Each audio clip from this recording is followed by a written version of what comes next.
Welcome to my channel Kashaf voice पुरस्कार कहानियाँ।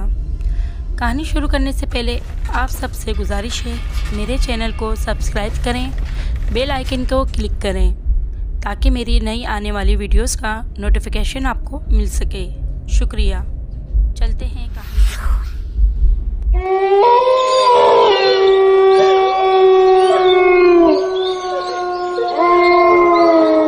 अशफाक, जल्दी उठो। अफशीन के ये अल्फाज मेरे कानों में गूंजे तो मैं गहरी नींद से बेदार हो गया। अरे क्या हो गया? तुम्हें पता भी है कि मैं कितना थका हुआ हूँ, मैंने कहा। अफशीन बोली, वो बाहर अपने पड़ोसी चचा आसिफ आए हुए हैं। वो कह रहे हैं कि इनकी बेटी रज्जो को बहुत तेज़ बुखार है। मैंने कंबल ओढ़ा और अफशीन से कहा, डॉक्टर साहब की तबीयत खुद ख़राब है और गहरी नींद में है। अफशीन कुछ पल के लिए मुझे बगौर देखती रही और फिर चचा आसिफ को इनकार करने के लिए चली गई। मैं इस रात काफ़ी थका हुआ था क्योंकि इस दिन मैंने अपने शहर के क्लिनिक पर काफ़ी मरीज़ों को शाम गए तक देखा था और फिर शहर से गांव का सफ़र भी 3 घंटे का था जो निहायत थका देने वाला था। मैं थक हार कर चूर हो चुका था। सुबह मेरी आँख खुली तो मुझे रात वाले वाक़ये पर काफ़ी निदामत महसूस हुई। मैंने फैसला किया कि क्लिनिक जाने से पहले चचा आसिफ की बेटी का मुआयना करता जाऊंगा। मैंने जल्दी से नाश्ता किया और फिर चचा आसिफ के घर की राह ली। जब मैं चचा आसिफ के घर पहुंचा तो वहां पर अजीब सा माहौल था। घर के बाहर गांव के काफ़ी लोग जमा थे और घर के अंदर से रोने की आवाज़ें आ रही थी। ये क्या हुआ? मैंने हिम्मत करके चचा आसिफ से पूछा। मेरी बेटी रज्जो मर चुकी है, चचा आसिफ ने जवाब दिया। अचानक मैं सकते में आ गया। यूँ महसूस हुआ कि मेरे पाँव के नीचे से ज़मीन निकल चुकी है। चचा आसिफ ने बताया कि वो रात को मेरे घर आए हुए थे, लेकिन मेरी बीवी ने उनसे कहा डॉक्टर साहब की तबीयत ख़राब है और वो सो रहे हैं। चचा आसिफ की बेटी की मौत पर मुझे बहुत ज़्यादा एहसास और निदामत हुआ और मैं अपने ज़मीर को कोसने लगा जो कल रात मर चुका था। मैंने चचा आसिफ से माफ़ी मांगी और कहा, मैं आपका गुनहगार हूँ, आप जो सज़ा मुझे दें वो मुझे कबूल होगी। चचा आसिफ ने जवाब दिया, मेरी बेटी अल्लाह की अमानत थी और अब अल्लाह ने अपनी अमानत वापस ले ली है, अब हम क्या कर सकते हैं। इसके बाद मैं अपने क्लिनिक के लिए शहर रवाना हुआ और सोचने लगा कि अगर रज्जो की जगह मेरी बेटी सायरा होती तो मेरे ऊपर क्या बीतती। 5 सितंबर को मेरी बेटी सायरा की 7वीं सालगिरह थी और हर साल की तरह इस साल भी मुझे सायरा के लिए एक खूबसूरत तोहफे की तलाश थी। एक शाम क्लिनिक से वापसी पर मैं खिलौने की मार्केट पहुंचा।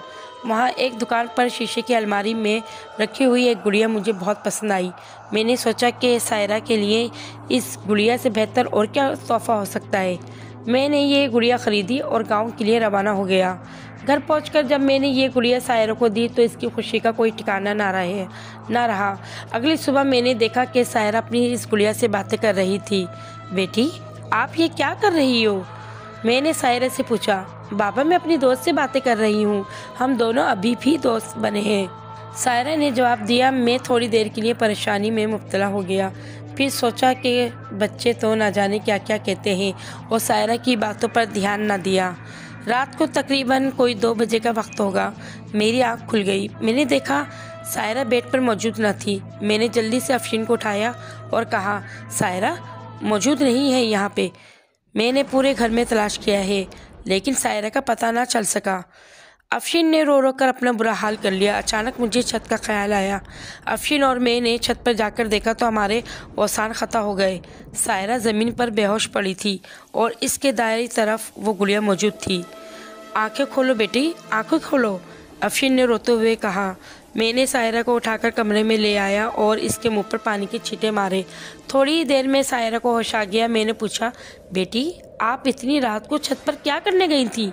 सायरा बोली कि इसकी दोस्त गुड़िया ने इसे छत पर जाने का कहा था। ये सुनकर अफशीन और मेरा मुंह खुले का खुला रह गया।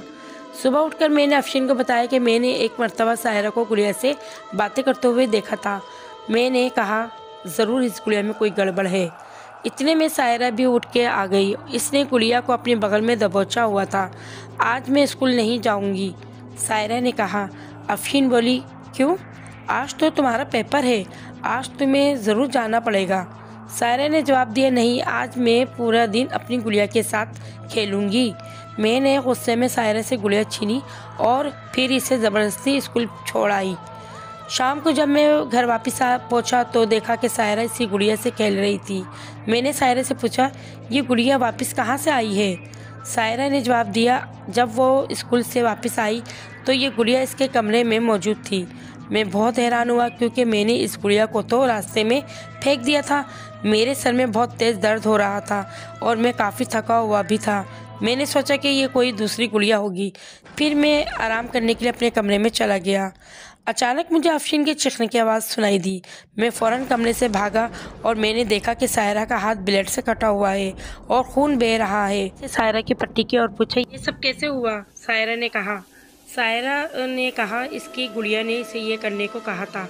मैंने फ़ौरन सायरा से गुड़िया छीनी और इसे घर से बाहर फेंकाया। कुछ दिनों बाद गुड़िया मेरे घर में दोबारा मौजूद थी। मैं सायरा से ये गुड़िया छीनने की लाख कोशिश करता, लेकिन वो इस गुड़िया को खुद से जुदा ना होने देती। फिर रफ्ता रफ्ता इस गुड़िया ने मेरी बेटी के दिमाग पर कब्जा कर लिया। सायरा वही कुछ करती थी जो कुछ ये गुड़िया इसे करने को कहती थी। मेरी बेटी खुद अपने आप को नुकसान पहुंचाने लगी। इसने अपने दांतों से अपने जिस्म के कई हिस्सों को बड़ी बेदर्दी से काटा हुआ था। इसके साथ साथ सायरा काफ़ी ज़िद्दी और बदतमीज़ भी हो गई थी और एक मर्तबा तो सायरा ने मेरे ऊपर चाकू से हमला करने की भी कोशिश की थी। अफशीन से अपनी ये बेटी की हालत देखी नहीं जाती थी और मैं भी बेबस था। मैंने बहुत से नामवर न्यूरो सर्जन्स से भी सायरा का इलाज करवाया, लेकिन बेहतरी ना हुई। सर्जन्स बहुत इलाज कर रहे थे, लेकिन कोई फ़ायदा नहीं मिल रहा था। इस गुड़िया में न जाने कौन सा ऐसा शैतान सरायत कर चुका था जो हमारा पीछा छोड़ने को तैयार न था। एक दिन मैंने सायरा से नज़र बचा के इस गुड़िया को उठाया और स्टोर रूम में बंद कर दिया, लेकिन इससे भी हमारी परेशानी ख़त्म ना हुई। रात भर स्टोर रूम से इस गुड़िया के रोने की आवाज़ें सुनाई देती रहीं। एक दिन अचानक मुझे हमारे गाँव की मस्जिद के मौलवी साहब अफजल साहब का ख्याल आ गया, जिनके पास आसेब और जिनों के मुतालिक काफ़ी इल्म था, और उन्होंने अपने हमजाद को काबू में करने के लिए 40 दिन के चिल्ले भी काटे हुए थे। मैं फ़ौरन इनसे मिलने मस्जिद पहुंच गया।